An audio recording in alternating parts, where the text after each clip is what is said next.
Você reparou que no quarto episódio o telefone tá desincronizado com o primeiro episódio? Eles tocam em momentos diferentes, se liga.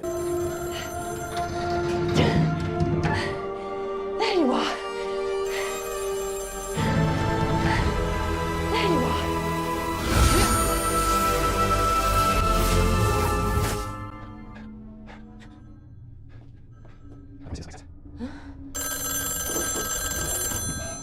Isso é uma pista de que eles estão no caminho certo. O quarto episódio da segunda temporada de Loki é feito propositalmente para confundir, mas se a gente prestar atenção, ele na verdade dá muitas respostas sobre o que está acontecendo. Esse loop temporal especificamente deu errado e a AVT foi destruída, mas pouco antes o Loki chegou naquele momento do primeiro episódio quando ele podou a si mesmo. Agora provavelmente a gente vai acompanhar o Loki tudo de novo, do ponto em que ele foi podado, e o loop talvez dê errado mais algumas vezes até acabar dando certo eventualmente, pro Victor Timely se tornar o Kang e depois aquele que permanece. O telefone tocar em um momento diferente dessa vez serve para mostrar que eles estão em loops diferentes. Aquilo já aconteceu antes, mas ao mesmo tempo ainda não aconteceu. É por isso também que a cena é repetida, para mostrar que o Loki, ao mesmo tempo que morreu na explosão, também tá no passado antes de encontrar o Victor Timely. Claro, se prestar bastante atenção, o telefone tava tocando antes bem de fundinho, aí a ligação caiu e o Obi tentou ligar de novo. Ao contrário do que eu disse nas minhas impressões do episódio na sexta-feira, eles talvez estejam atrasados dessa vez e não adiantados. Talvez por isso que o Obi pergunta por que demoraram tanto. O ponto é que a Marvel usou a mesma cena exatamente, mas mudou os efeitos sonoros de lugar de propósito. Eles editaram e alteraram a cena para o telefone tocar em um outro momento para deixar claro que esse loop está se repetindo, mas em ritmos levemente diferentes. De toda forma, isso indica que conforme esse loop for dando errado, eles vão chegando um pouco mais perto de solucionar o problema, mesmo quando estiverem atrasados. Às vezes eles podem ter que dar um passo para trás, para depois dar 2 para frente, exatamente como no episódio do loop de Agentes da S.H.I.E.L.D. que eu comentei no vídeo de sexta, quando eles têm que morrer de propósito para descobrir quem estava matando eles. E é importante lembrar que na AVT, alterar o passado altera o presente, ou seja, todas essas mortes vão ser revertidas quando eles enfim conseguirem consertar o TI temporal. Vale lembrar que o próprio Kang ameaça torturar o Scott enquanto mania, matando a Cassie várias vezes e fazendo ela voltar em loop. Então o Victor Timely morreu mesmo, mas isso não significa que ele não vai voltar.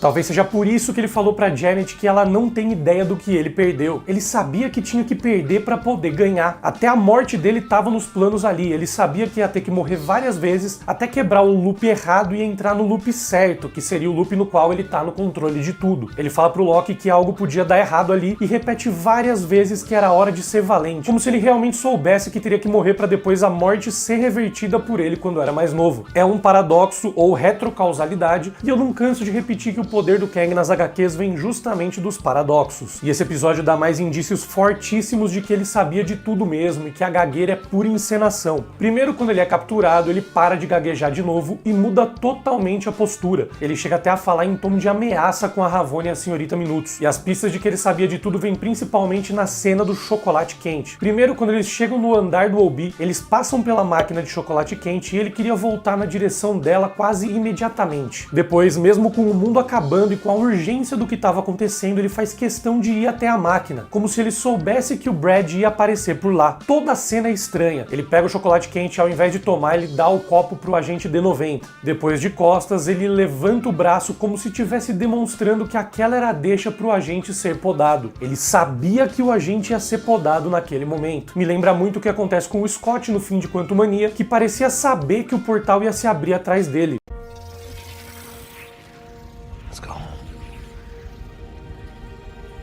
Ele fala que era hora de ir pra casa sem olhar pra trás, sem ver que o portal estava aberto. Eu tenho uma teoria de que o Homem-Formiga também tá preso em um loop temporal, mas depois eu falo sobre isso. Ah, mas a Senhorita Minutos falou que ele nunca ia se tornar aquele que permanece. No episódio passado ela falou com todas as letras que ele era quem ia se tornar aquele que permanece, então quando ela fala isso nesse episódio, eu sinto que era em tom de ameaça. Agora ela não estava mais do lado dele, ela estava querendo dizer que sem ela, ele não ia se tornar quem ele deveria ser. E ela estava hackeando o sistema da VT e sabotando tudo para atrasar os planos deles. Talvez então a solução para o problema seja reiniciar a AVT e a Senhorita minutos mais cedo, para ela ficar do lado dele e não sabotar os planos. E quando eu falo solução, eu quero dizer a solução para o problema do Kang e da AVT para consertarem o tear temporal e não a solução para os problemas do multiverso. Pro multiverso eu acho que talvez fosse melhor eles falharem mesmo para as realidades se libertarem do controle do Kang. E a fala dela é claramente para confundir porque o próprio episódio prova que ele é aquele que permanece quando é feita a leitura da aura temporal dele. Ali a máquina diz com todas as letras que ele é aquele que permanece. Ele não é chamado de Victor Timely, nem de Immortus, nem de Nathaniel Richards, nem de Ramatut, não é uma variante. Depois de pensar bem, eu comecei a entender que a aura temporal é específica de cada variante. Por exemplo, podar a Sylvie não resolveria o problema do Loki no primeiro episódio, porque era a aura temporal dele que precisava ser extraída. Eu acho que a aura temporal tem a ver com a linha do tempo da qual a pessoa vem. Então, naturalmente, as variantes, por serem de linhas do tempo diferentes, teriam auras temporais diferentes. E o episódio também demonstra que a tecnologia que ele criou realmente é uma versão prévia do núcleo que o Kang usa enquanto mania. Repara nessa tecnologia que ele usa enquanto mania. O dispositivo que o Victor Timely leva até a AVT deve ser justamente o núcleo, que vai dentro de um recipiente que parece muito tear temporal. Um formato cilíndrico com 2 anéis por dentro. É bem parecido. Talvez quando o Obi fala que a maquete dele não estava proporcional, esse fora de escala enorme que aparece na placa embaixo do tear temporal pode ser uma piadinha com o fato de que o Victor Timely vai conseguir fazer uma versão portátil dessa máquina, em outra escala, que ele vai usar como combustível na cadeira dele quando ele se tornar Kang, facilitando o trabalho dele na guerra. Por isso o que acontece com ele ali, quando ele morre, é exatamente igual ao que acontece com o Scott no Reino Quântico, quando ele se aproxima do núcleo. É a mesma tecnologia exatamente. Isso sem contar que o Obi e o Case explicam que para consertar o tear temporal, eles precisavam alargar aqueles anéis centrais. Se a gente olhar a versão da cadeira, dá pra ver que proporcionalmente eles estão mais largos, já da mesma largura dos anéis das pontas, o que é mais uma pista de que em algum momento eles vão realmente conseguir consertar tudo. Imagina o estrago que não dá pra fazer com uma versão portátil disso. Aí entra uma fala extremamente importante da Sylvie quando ela tá conversando com o Loki na sala das portas. Ela questiona se existia esperança da AVT se tornar algo diferente e se existia esperança do Victor Timely não se tornar aquele que permanece ou alguém pior. É mais uma forma da Marvel deixar plantada na nossa cabeça essa sementinha de que os três são a mesma variante para depois, quando eles explicarem tudo, fazer sentido. Não existe esperança dele não se tornar isso. E o Loki fala que a Sylvie só tava ali porque ela não matou o Victor Timely quando ela teve a chance. Aí ela questiona se ela tava errada em poupar o Victor Timely e se o Loki tava errado de ficar insistindo em salvar a AVT. É o que eu disse na minha última análise. Os dois continuam sendo manipulados pelo Kang e mesmo quando começam a perceber, eles continuam fazendo o que ele quer que eles façam. Eles dois são os responsáveis por garantir que o Kang vai continuar no poder. A Sylvie mata aquele que permanece quando não deveria, reiniciando o loop, e não mata o Victor Timely quando podia encerrar isso. E o Loki mantém a AVT funcionando para ele ganhar de novo a guerra. Ela fala que o Timely estava muito assustado e aquele que permanece não. Aquele que permanece estava rindo quando morreu. É a Sylvie caindo na manipulação dele. Quando ele precisava morrer, ele não se fez de coitado e ela não teve pena nenhuma e matou ele. Quando ele não podia morrer, ele conseguiu manipular ela para ela ficar com pena e poupar a vida dele. E por que o loop tem que dar errado? Isso tá explicado muito sutilmente nessa cena da primeira temporada.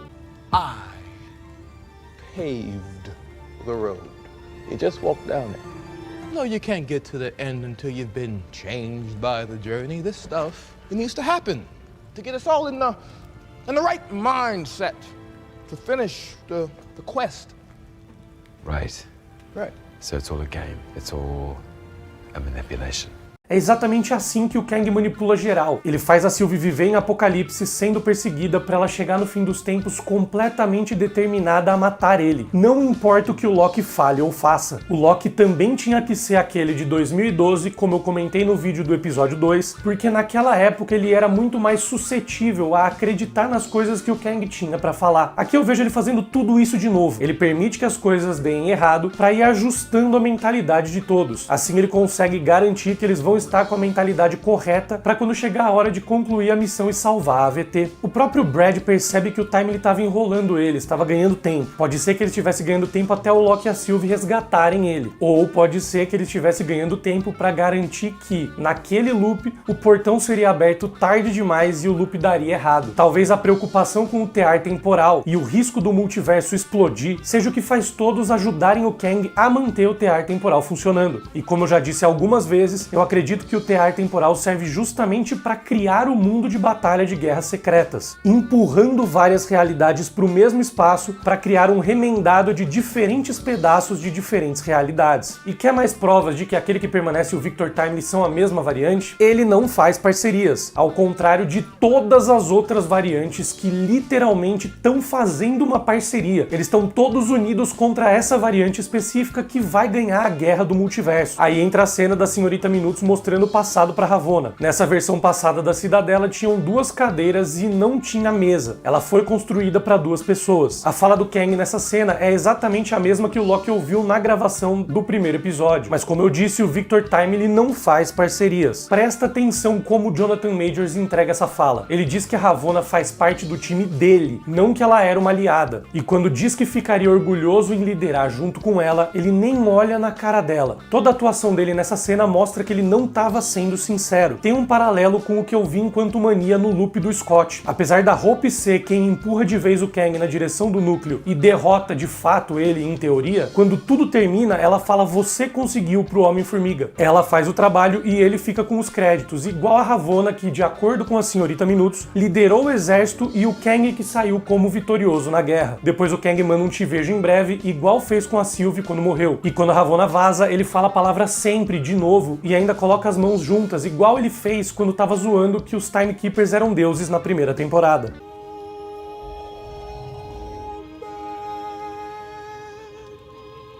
Aliás, a Ravonna tá com roupa de combate também nessa cena, o que mostra que isso deve acontecer logo no fim da guerra. E ali ele estava indicando que ia criar os Timekeepers, além, claro, de apagar a mente de geral, como é mostrado. Depois disso, ele tirou uma das cadeiras e colocou a mesa no lugar. Ali virou meio que um escritório dele. Eu imagino que nesse escritório ele escreveu algumas partes do roteiro da linha do tempo sagrada. Talvez por isso que o roteiro que o Kang tem é um livro impresso. Tudo que é digital a Senhorita Minutos pode hackear. E ela disse no episódio 3 que sabe de todos os segredos de aquele que permanece. Eu acho que naqueles papéis estão justamente os segredos que ela não conhece, como por exemplo, o que ele precisa fazer para impedir que ela tome o poder. Ela acha que sabe de tudo, mas ela tá lidando com o Kang, ele sempre tem segredos escondidos. E só um comentário, a tech da Senhorita Minutos nessa cena me lembra a da Gwen Stacy em Aranhaverso, quando ela escaneia o apartamento do Mancha. É como se essa tecnologia holográfica laranja deixasse gravada uma versão 3D de acontecimentos passados. Ela usa esse escaneamento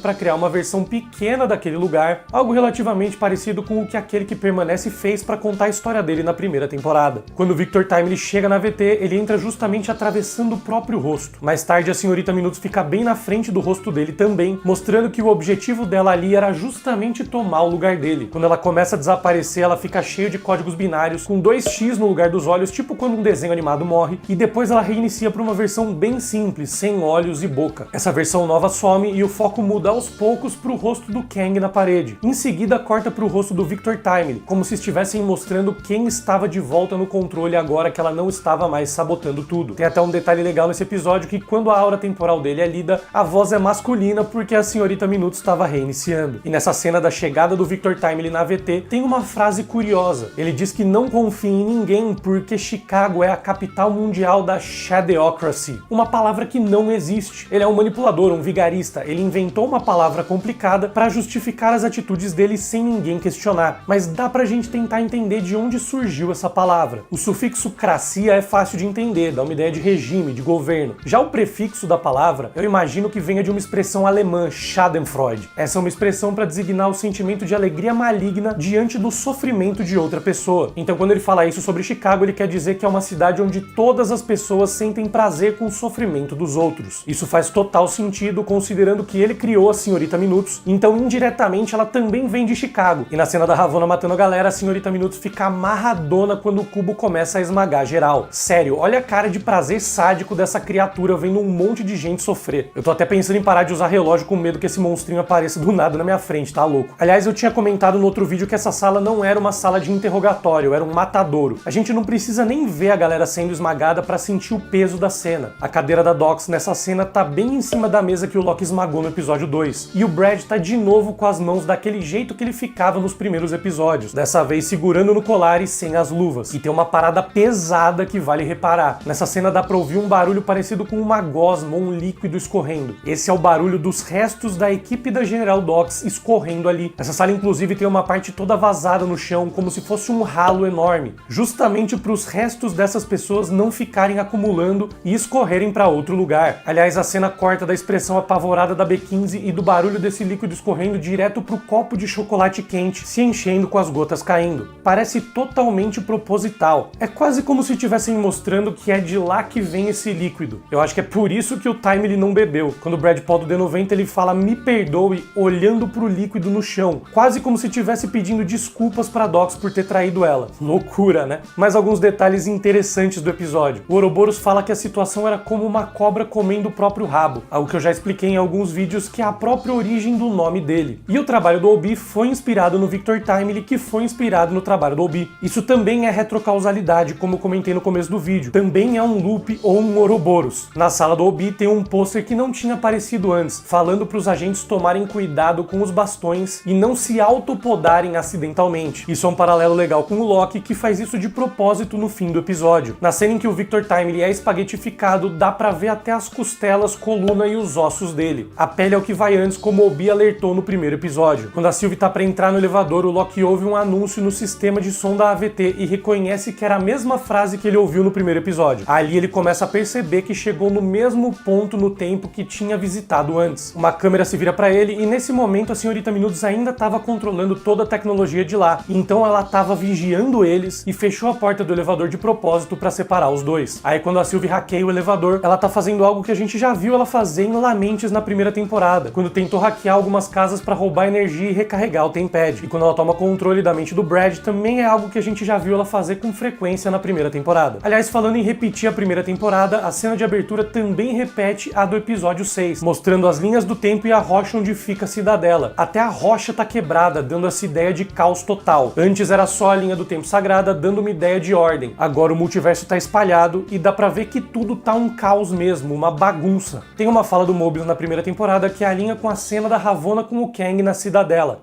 When they're finished, what happens then? No more Nexus events, just order and we meet in peace at the end of time. So it's almost ready. A utopia at the end of time.